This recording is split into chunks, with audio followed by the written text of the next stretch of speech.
इन झगड़ों से बाबा साहब भी ऐसा नहीं था कि बच गए थे। बाबा साहब के समय उन्हीं के खिलाफ उन्हीं के समाज के लोगों ने आगरा में रैली की थी, उन्हीं के खिलाफ रैली की थी। तमाम लोगों को बाबा साहब के खिलाफ खड़ा किया गया था। और आज गांधी को गोली मारने वाले लोग इस देश में दंगाई बच्चों को पैदा कर रहे हैं। रामनवमी मनाने के लिए मस्जिद की दिशा में तलवार लहराते हुए जा रहे हैं कि मंदिर में पुजारी अब जाति देखकर नहीं बनेगा, उसका भी इम्तिहान होगा। ये है सामाजिक न्याय का भारत। बाबा साहब ने अपने 3 गुरु बनाए जीवन में, आप सबको पता होगा। पहले तथागत बुद्ध, दूसरे कबीर और तीसरे महात्मा फूले। उस किताब में बाबा साहब साफ लिखते हैं कि अगर हिंदू राष्ट्र हकीकत बनता है तो वो इस देश के लिए सबसे बड़ा अभिशाप होगा। इस देश में ब्राह्मणवाद और पूंजीवाद में मिलकर के 2 दोस्तों ने 2 गुजरातियों को चुनाव लड़वाया। उसने नारा दिया था कि वो बेच रहे हैं भारत को, मैं चैन से कैसे सो जाऊं, सौगंध मुझे इस मिट्टी की, मैं देश नहीं बिकने दूंगा। और जब प्रधानमंत्री बन गया तो रेल बेच दिया, सेल बेच दिया, भेल बेच दिया, बैंक बेच दिया और आपके बच्चों की शिक्षा बेच दी। और कहता है फकीर हूं, झोला उठा के चल दूंगा।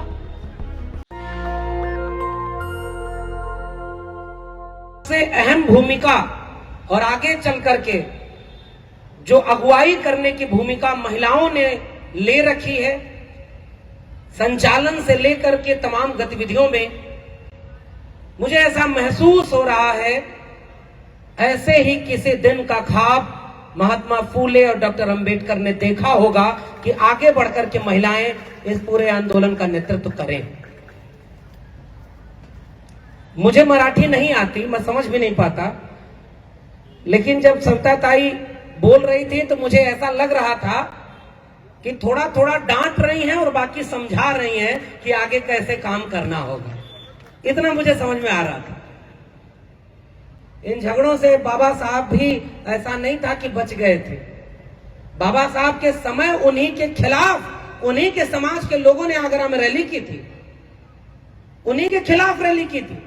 तमाम लोगों को बाबा साहब के खिलाफ खड़ा किया गया था। और इस देश में जिन्हें महात्मा कहा जाता है, हालांकि देखिए दौर ऐसा है कि गांधी को गोली मारने वाले लोग जब इस देश में सर्टिफिकेट बांट रहे हो राष्ट्रभक्ति का, तो हम एक बात दावे से कहते हैं कि जिन्होंने गांधी को गोली मारी उनके वारिस आज इस देश में आपके बच्चों को दंगाई बना रहे हैं। हमारे पुरखे ने अपने जीवन का सबसे बड़ा समझौता कर लिया, रोए, लेकिन गांधी को गोली नहीं मारी, उनका जीवन बचाया है। उस डॉक्टर अंबेडकर को हम आज यहां पर याद कर रहे हैं। और आज गांधी को गोली मारने वाले लोग इस देश में दंगाई बच्चों को पैदा कर रहे हैं। इस मंच से मेरी जिम्मेदारी है कि मैं एक बात शुरुआत में ही कहूं कि इस देश में नारा लगाया गया था, रामलला हम आएंगे, मंदिर वहीं बनाएंगे। रथ यात्रा निकाली गई उस समय जिस समय मंडल आंदोलन चल रहा था, जिस समय मान्यवर कांशीराम मंडल आंदोलन लागू, मंडल कमीशन लागू करो वरना कुर्सी खाली करो, इस नारे के साथ, जिसकी जितनी संख्या भारी है उसकी उतनी हिस्सेदारी, इस नारे के साथ मंडल कमीशन की लड़ाई लड़ रहे थे। एक बहुजन एका बनी थी। उस मंडल आंदोलन के खिलाफ कमंडल आंदोलन लेकर के आने वाले लोग इस देश में रथ यात्रा निकाल कर दंगा किए, मंदिर बनवाए, चुनाव लड़े, जीते। और आज मंदिर बनाने के बाद रामनवमी मनाने के लिए मस्जिद की दिशा में तलवार लहराते हुए जा रहे हैं। क्या ये अंबेडकर के सपनों का भारत है क्या? मैं आपसे ये सवाल कर रहा हूं। किसी की धार्मिक भावनाओं को आहत करने का काम इस समय इस देश में हो रहा। आज डॉक्टर अंबेडकर होते, महात्मा फूले होते, तो आप सबको एक ही चेतावनी देते कि अपने बच्चों को दंगाई बनने से बचा लीजिए। आज के समय में सबसे बड़ी जिम्मेदारी आपकी ये है। और वो लोग सांप्रदायिक नफरत फैला रहे हैं, तब मुझे याद आता है कि हम किसके वारिस हैं। इस किताब को जो भेंट आपने दिया है, मुझे लगता है कि ये क्रांति ज्योति महात्मा फूले की वह गुलामगिरी है जिसको अगर हम घर घर पहुंचा दें तो फूले, अंबेडकर, पेरियार के सपनों का भारत बनने से कोई ताकत रोक नहीं सकती। यही हमारी जिम्मेदारी है। महात्मा फूले, डॉक्टर भीमराव अंबेडकर, छत्रपति शाहू जी महाराज और पूरा नवजागरण का इतिहास इस महाराष्ट्र से जुड़ता है।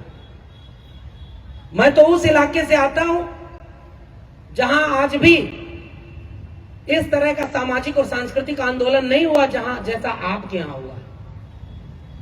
जैसे ही महाराष्ट्र शुरू होता है और दक्षिण तक जाता है, तमिलनाडु तक जाता है, तो पेरियार की जमीन याद आती है, जिन्होंने क्रांति ऐसी की कि आज ईवी रामास्वामी नायकर पेरियार की जमीन पर खड़ा होकर के एक मुख्यमंत्री यह दावे से कहता है कि मंदिर में पुजारी अब जाति देखकर नहीं बनेगा, उसका भी इम्तिहान होगा।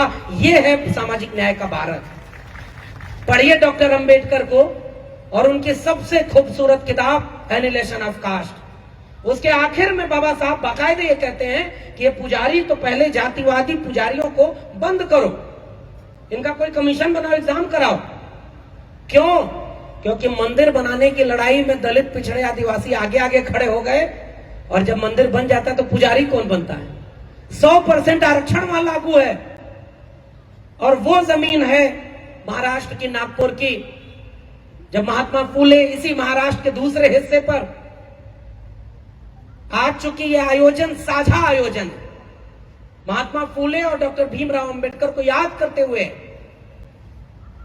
तो उस आयोजन में मुझे लगता है कि जो सबसे महत्वपूर्ण बात कहनी है जो महात्मा फूले को लेकर, वो ये है कि महात्मा ज्योतिराव फूले एक ऐसे नायक हैं जो असल में साझा संस्कृति की, साझा विरासत के अगुआ नायक हैं। क्योंकि ओबीसी होने के बाद भी उन्होंने सबकी मुक्ति का ख्वाब देखा। बाबा साहब ने अपने 3 गुरु बनाए जीवन में, आप सबको पता होगा। पहले तथागत बुद्ध, दूसरे कबीर और तीसरे महात्मा फूले। 1931 का वक्त था, गांधी से भेंट हुई बाबा साहब की। एक बात पर नाराज होकर के बाबा साहब खड़े होकर बोले, इस देश में जाने कितने महात्मा आए और धूल उड़ाते चले गए, मगर इस देश के वंचितों का कोई कल्याण नहीं हुआ। इस देश में अगर कोई हकीकत में महात्मा है तो वो एक है, ज्योतिराव गोविंदराव फूले, और दूसरा कोई महात्मा नहीं। और गांधी ने यह बात बाद में नवजीवन में लिखी 1940 के बाद कि लोग हमें महात्मा कहते हैं, लेकिन असल मायने में कोई महात्मा था तो ज्योतिराव फूले। बाबा साहब ने 1940 में किताब लिखी, पाकिस्तान और द पार्टीशन ऑफ इंडिया। उस किताब में बाबा साहब साफ लिखते हैं कि अगर हिंदू राष्ट्र हकीकत बनता है तो वह इस देश के लिए सबसे बड़ा अभिशाप होगा। हिंदू कुछ भी कह लें, मगर हिंदू धर्म स्वतंत्रता, समानता व बंधुत्व का विरोधी है। हिंदू राज लोकतंत्र विरोधी है। इसलिए किसी भी कीमत पर हिंदू राष्ट्र को बनने से रोका जाना चाहिए। डॉक्टर BR अम्बेडकर 1940 में कह गए थे। इस देश में अगर शिक्षित बनने का ख्वाब, एक सूत्र देखा था बाबा साहब ने, तो वो इसलिए देखा था कि इस देश में शिक्षा वह शेरनी का दूध है, उसे जो पिएगा वो दहाड़ेगा। अगर आप बाबा साहब को मानते हैं, महात्मा फूले को मानते हैं कि गुलामों को गुलामी का एहसास करा दो, वो अपनी बेड़ियां खुद ब खुद तोड़ लेगा, तो भूखे रहिए, प्यासे रहिए, 2 रोटी कम खाइएगा, लेकिन अपने घर के बेटे बेटियों को शिक्षित जरूर करिएगा। यही हमारे सपनों का भारत होना था। तस्वीरों पर माला भले कम चढ़े, किसी दिन जय भीम नहीं भी बोलेंगे तो चल जाएगा, लेकिन किसी मंदिर में 1 रुपया चंदा देने के बजाय उस 1-1 रुपया को जुटा करके अपने बच्चे के लिए एक किताब खरीद कर दे दीजिएगा। आपकी पीढ़ियां न बदल जाए तो कहिए। ये कहना मेरी जिम्मेदारी है। हम यहाँ हैं तो किसी मंदिर की वजह से नहीं है। भारत आजाद हुआ तो भारत की जनसंख्या कितनी थी पता है? 30 करोड़। 30 करोड़ भारत की जनसंख्या थी। और भारत जब आजाद हुआ तो भारत में देवी देवता कितने थे? 33 करोड़। यानी 3 करोड़ देवता सरप्लस थे, ज्यादा थे। यानी हर आदमी पर 1 से ज्यादा देवता था। फिर भी हम गुलाम थे और हमें पीढ़ियों से गुलाम बनाया गया। फिर वो देवता किसके थे? क्या हमारे थे? अगर इस देश में सरस्वती विद्या की देवी थी तो एक देवी ने, एक मां ने महिलाओं और शूद्रों के बच्चों को पढ़ने का अधिकार क्यों नहीं दिया? यह हमारा सवाल है उनसे। इस देश में अगर लक्ष्मी धन की देवी थी तो इस देश के दलित, पिछड़े, आदिवासी, पसमानदा के पास 90% आबादी के पास 90% धन होना चाहिए ना? क्या 90% धन है क्या? अगर ना हमारे पास शिक्षा, ना हमारे पास धन, तो ये देवी देवता हमारे थे क्या? ये सवाल है हमारा उन लोगों से जो हमें हिंदू बनाने की फिराक में केवल सांप्रदायिक नफरत इस देश में फैलाना चाह रहे हैं। हमारी पहली लड़ाई है कि ज्योतिबा फुले, सावित्रीबाई फुले, डॉक्टर अंबेडकर घर घर पहुंचे, उनको लोग पढ़ें। अपने घर से रामचरितमानस को बाहर करिए, गुलामगिरी और जाति का विनाश घर में रखिए, 24 घंटा पाठ करिए, आपका सारा कष्ट न दूर हो जाए तो कहिए ये है तर्क, विवेक और ज्ञान की बात कि हमारे लिए कोई किताब महत्वपूर्ण है, हमारे लिए तस्वीर, मूर्ति की बात महत्वपूर्ण नहीं है। ऐसा क्यों कह रहा हूं? क्योंकि आज दौर बदला है, तो जो डॉक्टर अंबेडकर के खिलाफ खड़े लोग थे वो भी लोग आज डॉक्टर अंबेडकर की मूर्ति पर माला पहना रहे हैं। पहचानिए उन लोगों को जो विदेश में जाकर के इस देश का प्रधानमंत्री कहता है कि हम युद्ध के नहीं बुद्ध के देश हैं, और भारत में आकर के बुद्ध के खिलाफ युद्ध छिड़े हुए हैं। उसके खिलाफ बोलना फूले, अंबेडकर, पेरियार का वारिस होना है। बाहर तुम्हें बुद्ध याद आते हैं, बाहर तुम्हें अंबेडकर याद आते हैं, और इस देश में दलितों, पिछड़ों, आदिवासियों के बच्चों की शिक्षा को नई शिक्षा नीति के नाम पर बेच रहे हो और कह रहे हो कि जय भीम, जय मंडल। क्या हम आप एक बात का जवाब इस सभागार के लोगों से मैं चाहता हूं, क्या आप ऐसे व्यक्ति को कभी भी अपना नेता मानेंगे जो डॉक्टर अंबेडकर ने कहा था शिक्षा की लड़ाई इस देश में सबसे जरूरी लड़ाई है, संसाधनों की लड़ाई इस देश की सबसे जरूरी लड़ाई है, तो 90% बहुजनों की शिक्षा, रोजगार, संसाधन को लूटने की नीति बनाया जाए और डॉक्टर अंबेडकर की बड़ी बड़ी मूर्ति बनाकर उस पर माला फैलाया जाए। क्या ऐसे नेता को आप अपना नेता मानेंगे? जोर से बोलिए, मानेंगे ऐसे नेता को? क्या हम लोग इतने नासमझ हैं कि कोई डॉक्टर अंबेडकर की तस्वीर दिखा देगा तो हम उसको अपना बना लेंगे? इस देश में आज दिल्ली जहां से मैं आया हूं वहां एक मुख्यमंत्री भी बैठा हुआ है, एक मुख्यमंत्री है वहां जो भ्रष्टाचार विरोधी आंदोलन किया था और दिल्ली में हनुमान चालीसा पढ़ता है, और जब पंजाब में चुनाव लड़ना होता है तो भगत सिंह और अंबेडकर को आगे कर देता है। ऐसे दोहरे चरित्र वालों को क्या आप पहचानेंगे कि नहीं पहचानेंगे? अभी मैं जिस होटल में ठहरा था उसी के नीचे उसी पार्टी का एक बैनर लगा था, आधी तरफ लिखा था हनुमान चालीसा का भव्य आयोजन और दूसरी तरफ लिखा था भारत निर्माता, संविधान के प्रणेता बाबा साहब अंबेडकर की जयंती की ढेर सारी मुबारकबाद। क्या अंबेडकर और हनुमान एक साथ चलेंगे तो वो आपके लोग हैं, आपके दुश्मन? ये मैं आपसे सवाल करने आया। क्या हम इतने नासमझ हो गए कि कोई मूर्ति दिखाएगा और हम भटक जाएंगे? अरे हम उससे आंख में आंख डाल करके पूछेंगे कि भगत सिंह ने लेख लिखा था मैं नास्तिक क्यों हूं। डॉक्टर अंबेडकर ने 22 प्रतिज्ञा इसे नागपुर की दीक्षा भूमि में ली कि पहली प्रतिज्ञा है मैं ब्रह्मा विष्णु महेश को कभी नहीं मानूंगा।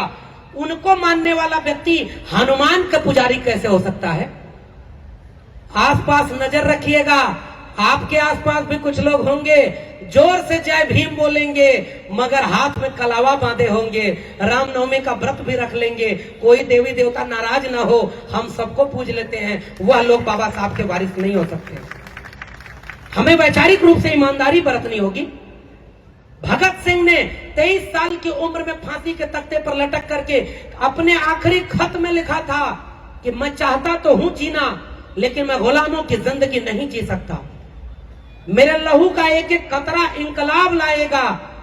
बाबा साहब अंबेडकर, भगत सिंह, पेरियार ये सब मिलकर के एक साथ काम करना चाहते थे। भगत सिंह की इच्छा थी कि डॉक्टर अंबेडकर के साथ काम करें। डॉक्टर राम मनोहर लोहिया की इच्छा थी कि हम समाजवाद और अंबेडकरवाद को मिलाकर काम करें। पेरियार और डॉक्टर अंबेडकर की मुलाकात हुई थी और वो एक नया भारत बनाने की कोशिश कर रहे थे। हमारी विरासत पेरियार की है जिसने साफ तौर पर लिखा था ईश्वर नहीं है, जो कहता है ईश्वर है वो सबसे बड़ा झूठा है, ईश्वर न था न है और न होगा।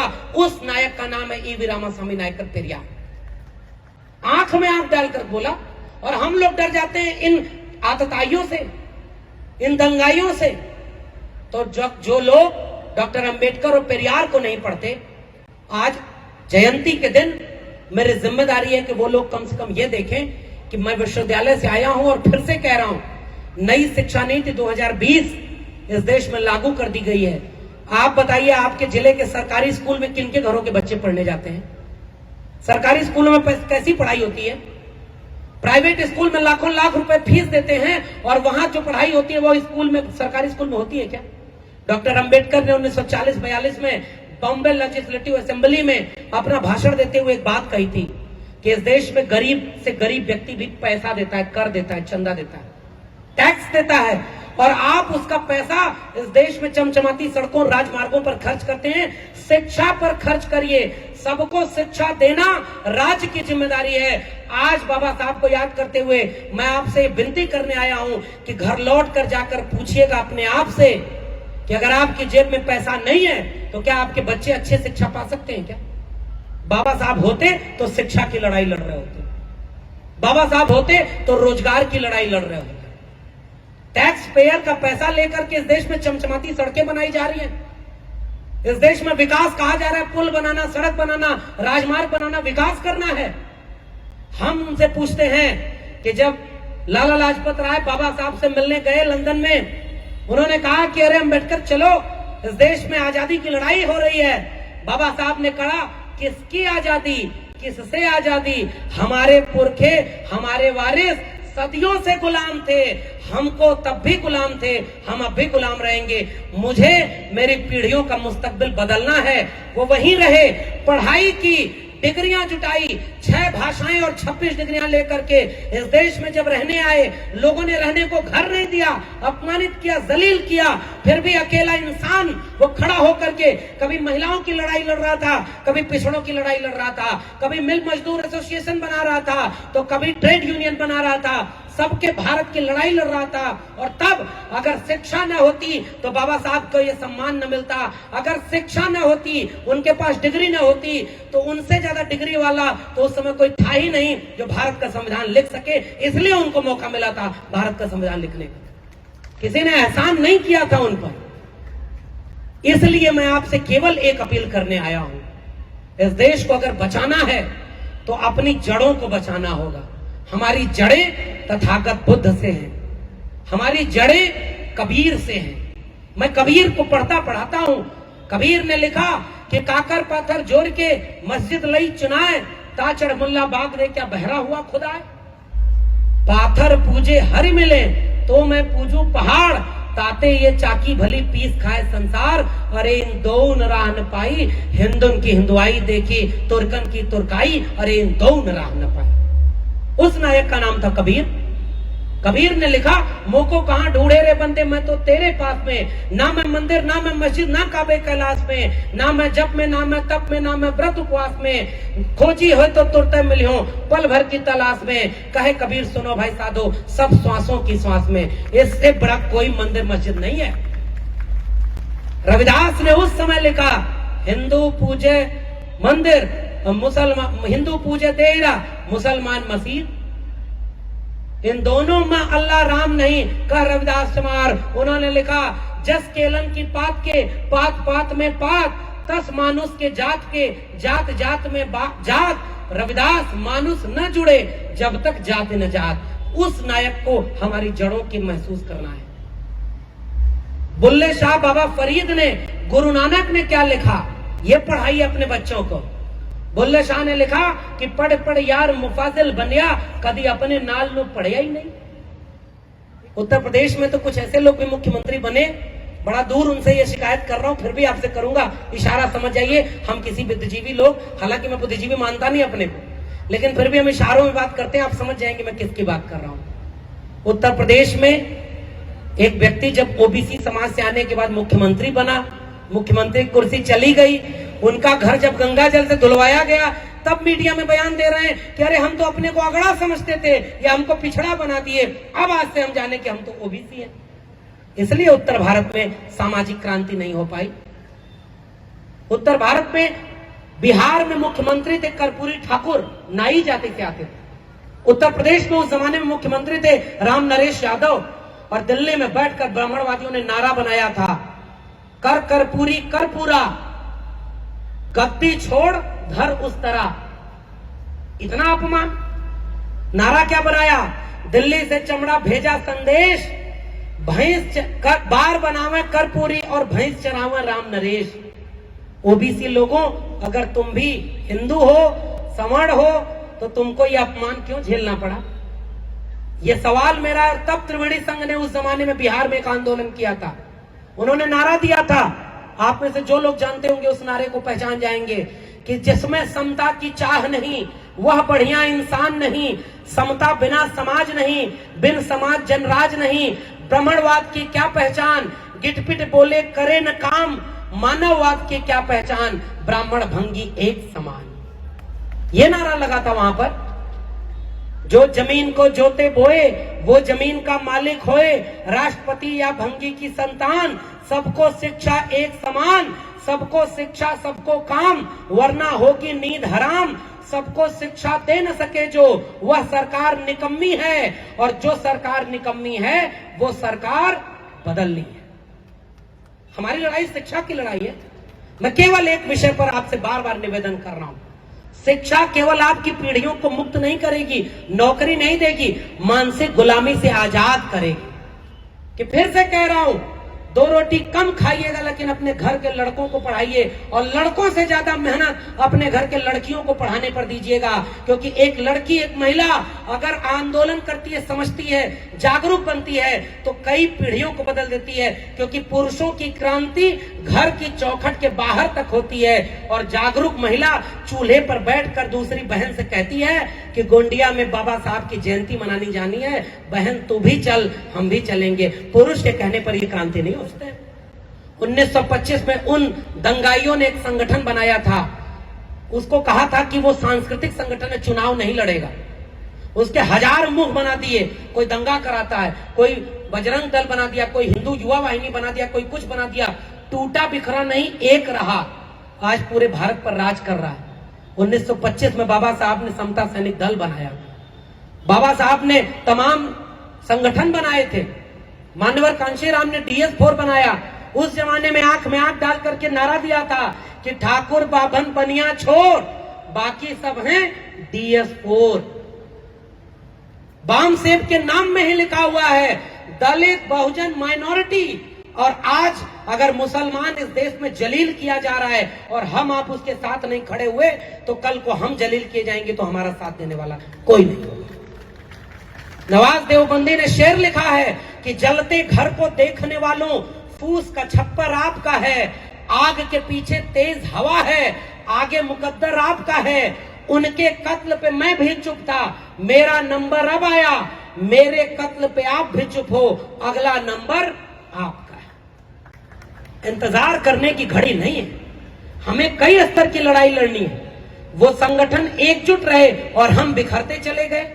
कोशिश करिए कि हम एकजुट हों, क्योंकि जब जब हम एकजुट होते हैं 56 इंच की सरकार को झुका देते हैं। 2 अप्रैल 2018 के भारत बंद में कोई नेता सड़क पर खड़ा होकर भारत बंद नहीं किया था। ये दलित, पिछड़े, आदिवासी, माइनॉरिटी के लोग, दलित पिछड़े एक होकर के भारत बंद किए 2 अप्रैल में, और 56 इंच की सरकार झुकने पर मजबूर हो गई थी। SC/ST प्रिवेंशन एक्ट पर वो झुक गई, और दोबारा आपने झुकाया 13 पॉइंट रोस्टर पर। जब सारे दलित पिछड़े एक होकर के 5 मार्च 2019 को भारत बंद करते हैं, दोबारा वो 56 इंच वाला झुक जाता है। तीसरी बार, एक बार फिर इस देश के दलित, पिछड़े, आदिवासियों को एकजुट होना है, पसमानदा को एकजुट होना है, और इस देश में भारत के संविधान को जो ध्वस्त किया जा रहा है उसको बचाने के लिए लड़ाई लड़नी होगी। ये हमारी जिम्मेदारी है। उठाएंगे। इस देश में ब्राह्मणवाद और पूंजीवाद ने मिलकर के 2 दोस्तों ने 2 गुजरातियों को चुनाव लड़वाया। उसने नारा दिया था कि वो बेच रहे हैं भारत को, मैं चैन से कैसे सो जाऊं, सौगंध मुझे इस मिट्टी की, मैं देश नहीं बिकने दूंगा। और जब प्रधानमंत्री बन गया तो रेल बेच दिया, सेल बेच दिया, भेल बेच दिया, बैंक बेच दिया, और आपके बच्चों की शिक्षा बेच दी, और कहता है फकीर हूं, झोला उठा के चल दूंगा। किसके सपनों का भारत बेच रहा है वो? किसके? हमारे यहां पर यह बात कही गई, उस बेटे बेटी को नालायक कहा जाता है जो पिता की संपत्ति को बेचता है। जिनके दादा वारिसों ने अंग्रेजों से माफी मांगी, एक खून का कतरा जंग आजादी में नहीं बहाया, आज वो आपके बच्चों का भविष्य बेच रहे हैं। आप शिक्षा नहीं पाएंगे, आपके बच्चों को रोजगार नहीं मिलेगा, स्कूल कॉलेज में पढ़ाया जाएगा क्या? सिलेबस बदल गया है, आखिरी बात कह रहा हूं। और आखिरी क्या, एक ही बात कहने आया था शिक्षा की। गुजरात से लेकर के हरियाणा, उत्तर प्रदेश से लेकर के मध्य प्रदेश में अब पता है क्या पढ़ाया जाएगा? गीता पढ़ाई जाएगी, रामचरितमानस पढ़ाया जाएगा, कुछ दिन बचेगा तो बाल नरेंद्र की कथा पढ़ाई जाएगी। बाल नरेंद्र जानते हैं कौन है? बाल नरेंद्र वो बच्चा था जब छोटा था और तालाब में मगरमच्छ भगवा झंडे को लेकर डुबो रहा था।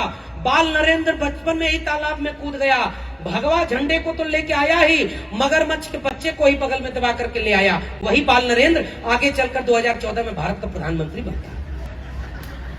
मैंने नाम नहीं लिया किसी का। वो बाल नरेंद्र 35 साल तक भीख मांग के जीता है, एक भी अक्षर पढ़ाई नहीं करता है, लेकिन जब बाद में पता चलता है कि वह फकीर नहीं, वह तो सबसे बड़ा बहरूपिया था जिसने शादी करके पत्नी को छोड़ा था और मेरे अपने दिल्ली विश्वविद्यालय से झूठी और फेक डिग्री ली थी। हमारी लड़ाई झूठे और बहरूपिये लोगों से है। आज बाबा साहब होते, आज महात्मा फूले होते। महात्मा फूले 1988 में ड्यूक ऑफ कनाट की रैली हुई थी, उनके मीटिंग में महात्मा फूले फटे पुराने कपड़े में चले गए। गेट पर दरबान ने रोक लिया कि तुम अंदर कैसे आ रहे हो? आयोजक पहचाने के लिए तो फूले हैं। अरे आइए साहब आइए। ड्यूक ऑफ कनाट पूछे कि अरे ये कौन व्यक्ति ऐसे कपड़े में आया है, पहले हम इसकी बात सुनेंगे। महात्मा फूले खड़े हुए, उन्होंने कहा कि आप किसानों का दर्द सुनने आए थे ना? ये भरे हुए पेट वाले, चमकदार कपड़े वाले क्या किसानों का दर्द आपको बताएंगे? इस देश के किसान कैसा जीवन जी रहे हैं वह समझाना था मुझे आपको, इसलिए मैं इस कपड़े में आया हूं। इस देश में किसान कमेरा लोग 90% शूद्र अतिशूद्र हैं, उनकी मुक्ति के लिए एक ही काम करके जाइए, शिक्षा सबको दे दीजिए, इस देश में किसानों का भला हो जाएगा। उस नायक का नाम था ज्योतिबा फूले। इस देश में कोविड में आपदा में अवसर बनाकर 3 किसान कानून लाए थे ना, 13 महीने किसान बैठे रहे ना, 700 से ज्यादा किसान शहीद हुए ना। और किसान कौन लोग हैं? जो छोटे किसान हैं वो हमारे आपके लोग, जिसे ज्योतिबा फूले शूद्र अतिशूद्र कहते थे। किसान समझ गए, थोड़े दिन के लिए अपनी लड़ाई जीत गए। क्या इस देश के दलित, पिछड़े, आदिवासी अभी नहीं समझ रहे कि इस देश में भारत का संविधान तो अब तबाह कर दिया गया है? कहां संविधान बचा है? ईवीएम पर वोट तो किसी को जाता है कमल के फूल पर। चुनाव आयोग कभी कोई काम नहीं करता। सुप्रीम कोर्ट में जज बैठकर आज राम मंदिर का फैसला सुनाता है, कल राज्यसभा में जाकर राज्यसभा की शपथ लेता है। कहां भारत का संविधान बचा हुआ? कौन सा ऐसा लोकतांत्रिक संस्थान है जो बचा हुआ? डॉक्टर अंबेडकर ने इसीलिए ये बात कही थी 26 नवंबर 1949 को कि आज से हम अंतर्विरोधों के दौर में प्रवेश कर रहे हैं। हमने एक व्यक्ति एक वोट का अधिकार तो दे दिया, मगर यह राजनीतिक बराबरी का कोई मतलब नहीं होगा जब तक इस देश के लोगों में सामाजिक और आर्थिक बराबरी नहीं होगी। यह संविधान कागज का पुलिंदा मात्र रह जाएगा अगर इसे लागू करने वाले लोग ठीक नहीं हुए। हमारे आपके वोट से जो चमचे चुनकर गए हैं, संसद में बैठे हैं, जिसके लिए मान्यवर कांशीराम ने कहा कि 1932 के बाद, पूना पैक्ट के बाद चमचा युग शुरू हुआ है। उन चमचों से पूछिएगा कि जब 2 अप्रैल का भारत बंद था तो वो चमचे कहां खड़े थे? जो हमारे और आपके वोट पर चुनकर गए हैं, उनसे पूछिए कि इस समय आईएएस बनने में लेटरल एंट्री लाई गई है। अब तक 3 साल में 340 लोग आईएएस बन गए जिन्होंने इम्तिहान नहीं दिया। 340 के 40 सवर्ण हैं, एक भी दलित, पिछड़ा, आदिवासी, पसमानदा नहीं है। यही है हिंदू राष्ट्र, यही है भारत का संविधान। ये सवाल पूछिए उन लोगों से। लेटरल एंट्री जानते हैं ना क्या होता है? भारत का संविधान खत्म। आईएएस बनने के लिए सबसे बड़ी परीक्षा होती है और उसमें रिजर्वेशन था, रिजर्वेशन खत्म। जितने सरकारी नौकरी और सरकारी शिक्षा थी वही रिजर्वेशन था। सारे सरकारी संस्थान अंबानी अडानी को बेच दिया, रिजर्वेशन खत्म, भारत का संविधान खत्म। आज होती इंदिरा गांधी तो पछताती कि हमने नाहक घोषित इमरजेंसी देश में लागू की। भारत का संविधान लागू रहने के बाद भी इस देश को कैसे ध्वस्त किया जा सकता है, यह इस समय के हुक्मरानों से सीखिए। वो इस देश को तबाह कर रहे हैं। न आरक्षण बचा है, न संविधान बचा है। हमारे लोग जेल में हैं तो हमारी लड़ाई किस बात की होनी चाहिए? डॉक्टर राम मनोहर लोहिया ने कहा था सन सोपा ने बांधी गांठ, पिछड़ा पावे 100 में 60। उसे आगे बढ़ाकर बाबू जगदेव प्रसाद कुशवाहा और रामस्वरूप वर्मा ने कहा था 100 में 90 शोषित हैं, शोषितों ने ललकारा है, धन धरती और राजपाट में 90 भाग हमारा है। 10 का शासन 90 पर नहीं चलेगा, नहीं चलेगा।